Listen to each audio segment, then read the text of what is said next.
What's up, Dirty Cones? So, I got an exciting show for you today. And, I know I say show like I have a show. That's my part of my joke is that I have no show. I just randomly talk and people randomly talk back to me. But, I think we're starting to get a little bit bigger, so I'm stoked and, I want to say thank you.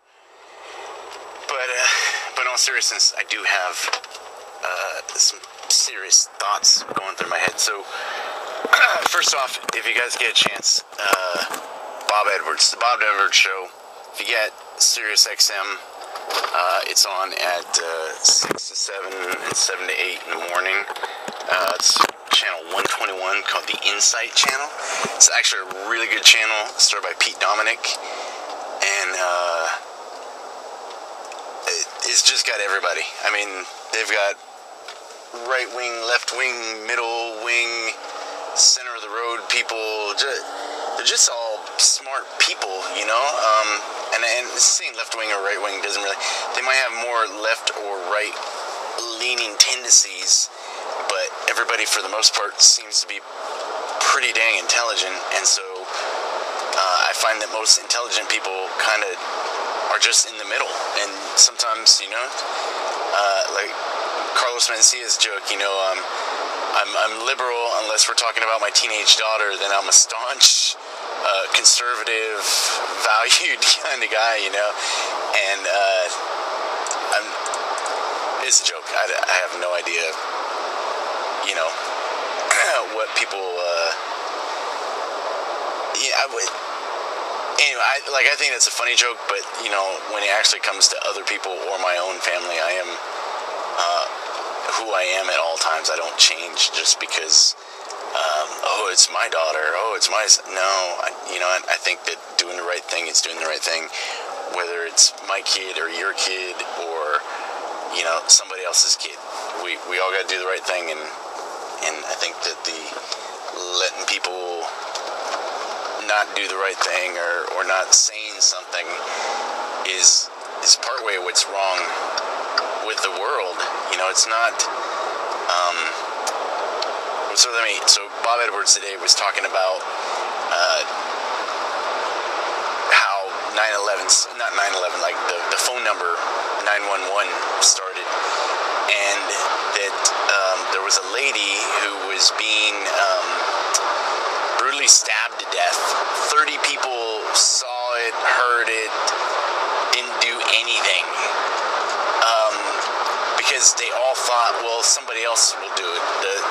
I'm sure somebody else called the police. I'm sure, and so nobody did anything, and this lady died.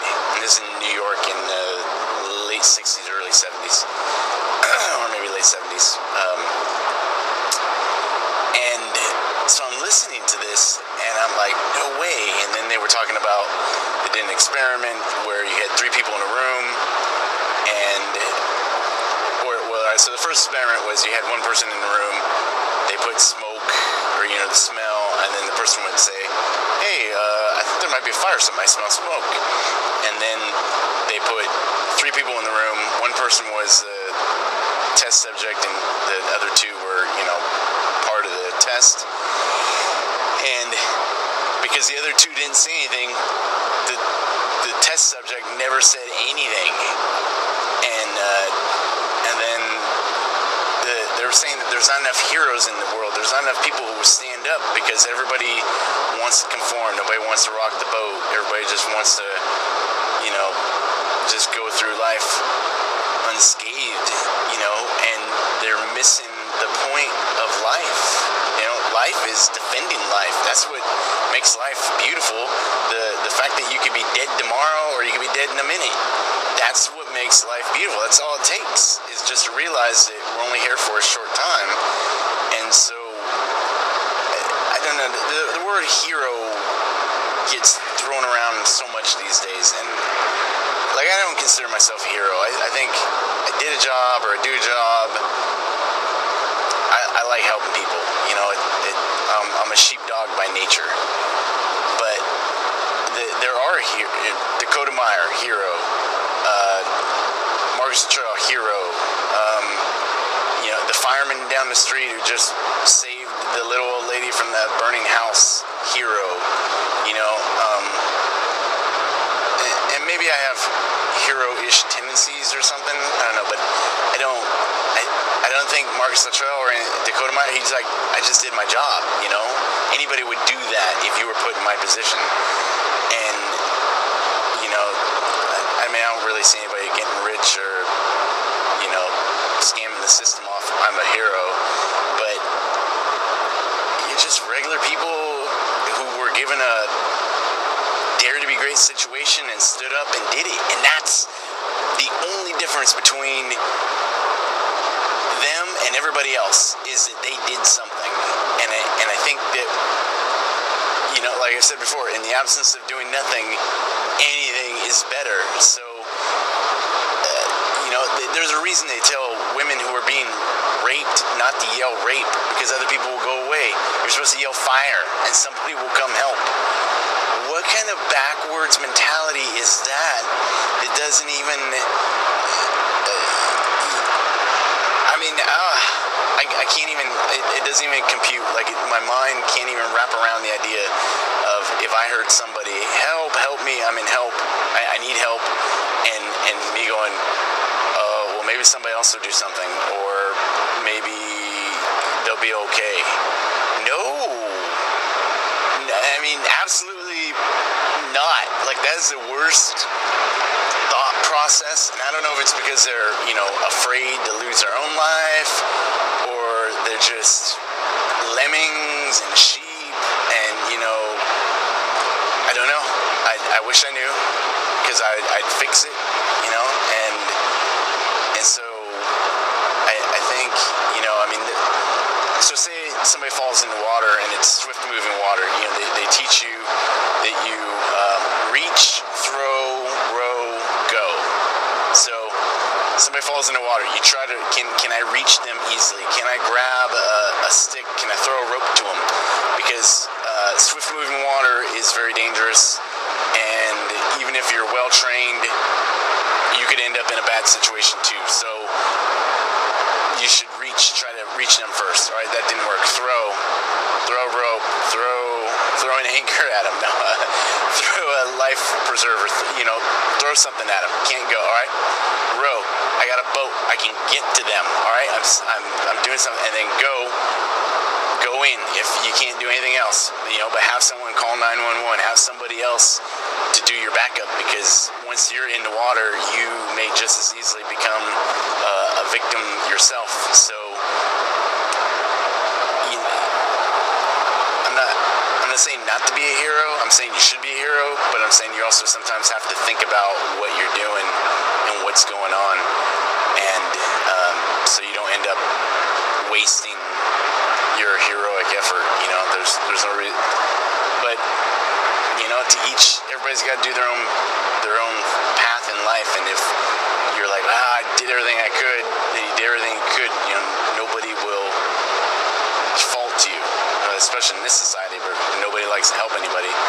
But at the same time, you know, what does your conscience say? You know, my conscience has made me do many things that maybe were not the smartest, but they worked out all right. So I think fortune favors the brave, and so, you know, go into it wholeheartedly and with a good plan, and hope for the best.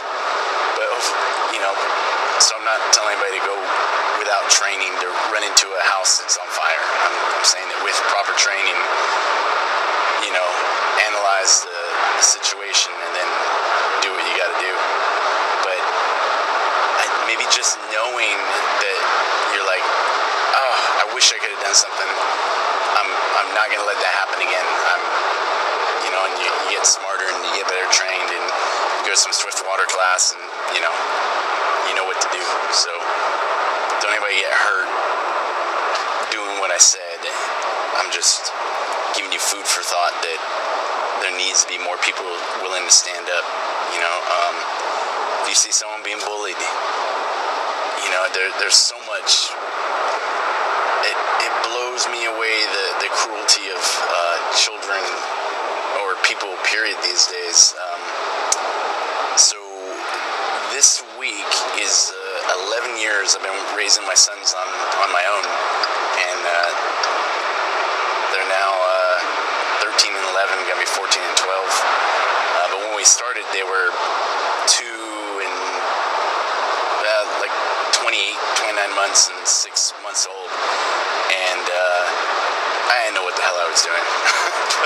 but we've survived this far. But my kids hate Mother's Day, and because Mother's Day in the elementary schools, they have tea with your mom and donuts, and hang out, and I, we don't have their mom with us, so I said I'll go with you, and they looked at me and were like, no. I'm like, why not?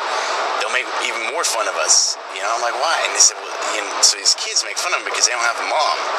And I'm thinking, how many kids don't have dads, or how many kids are, separated, living with mom or dad, or, whatever. And for people to make fun of you because you lack one or the other, wow. And maybe that's just, maybe I was brought up differently, or maybe I live a sheltered life myself that I don't realize it, but I mean, if you're gonna make fun of somebody, I don't know, make fun of something, the way they talk or the way they walk, do something that you can actually make fun of, not, I'm making a joke, don't make fun of people. Well, make fun of some people, but like people you should make fun of, because that's what friends do. People you don't know, you should make friends with them, so then you can make fun of them, or just leave them alone. But back to the point of the story being, blows me away the way people treat other people. But you know what? They watch the way we treat each other in life. Maybe you learn from your parents. Maybe your parents talk crap to each other, or something. So Michael Jackson was abused by his dad, and then abused other people. At some point you have to say no and stop doing it. So be strong enough. If Michael Jackson had been strong enough to be like, hey, this happened to me, but I'm not going to do this to other people. And this might be a little bit of a judgment call. Who knows? The point is that look how many people are molested or touched or hurt every year, and they don't go and do it. And then some people, their minds aren't strong enough, or maybe it was that traumatic an event that they do end up doing that to other people. I'm not judging that. What I'm saying is if somebody does something to you, you need to be strong enough to not do it to somebody else. And while there is strength in numbers, we need leaders in front of those numbers. We need people not managing, not micromanaging, not bullying people to get what they need done. We need people that are saying, hey, this is the right way to do it. This is what we need to do. Let's get it done.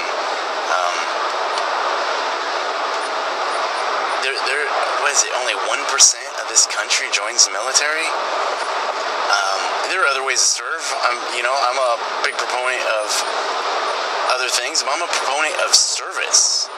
It is all about making the world a better place. You make somebody smile, and you can't help but smile, and then that smile makes somebody. It's all the domino effect for good things, and it blows me away that we don't do these things that I think we should or could. You don't just have to roll over and let the bad guys win. We gotta stand up, do the right thing, and so I would urge you to look around, pay attention to other people's troubles, and say, hey, can I do anything to make this better? Can I help? What can I do? I'm not a big fan of Susan G. Komen and her walks. They've been walking for how long, and cancer's not cured? there's got to be something else. I mean, I understand it's about awareness. You're trying to get people aware. People are aware. What we need to start doing is demanding from our politicians and public officials to do something about these problems instead of just talking about it. If you have cancer, talk about it. You've been molested and affected, talk about it. That's where you talk. But when it comes to action, we need to do something. And just makes me angry that we don't do a whole lot more than we should. And if you, yes, this all ties into pararescue or combat control or anything else, because it's about leadership, it's about doing the right thing. And I think one of the best quotes about leadership or doing the right thing is from Harry Potter. The right way is never the easy way. And it's not. The hard right decision is never. I mean, yes, it's easy in that you know what to do, but look at Putin and what he's doing. We know it's wrong, but we're kind of in a situation where we can't help anybody. They were talking about the Abu Ghraib, whatever, the prison in Iraq, and how they say it was just a few bad apples, and blah blah blah. And in their defense, the things that we do while bad are not cutting off people's heads. So it's almost apples and oranges. But at the same time, if we allow things like that to happen, then the bad guys are like, well, see, this is how they treat us. This is what they do. This is how we justify that we're going to cut their heads off. And it's not justifiable, but in their strange mentality, it is. So you have to you can't give them any ammunition to use against us. So, but the point of the story is that you see something. Edward Snowden, man, I mean, said, hey, this is wrong. I don't totally know about his beliefs. I don't totally know but he seems like he was trying to do the right thing. And so, in a way, I'm like, hey, that's good that he told us. And I think he's said that there were a lot more incriminating things or bad things that would have maybe damaged national security, and he didn't release that. So I think that's good, But he definitely, letting us know what our government was doing, and that took balls. I mean, look, the dude's living in Russia now. I'm sure he's doing okay, but he'll never get to see his family again. And for what? For telling the truth? So that seems wrong to me, like a whole lot of other things that seem wrong to me. But so think for yourself, do the right thing, and never stop fighting. Never give in, and never roll over. And it's okay to take a knee every once in a while, but don't go to both knees. So I hope you guys are having a good one. Thanks for listening, and I will chat with you later. Hoo-yah.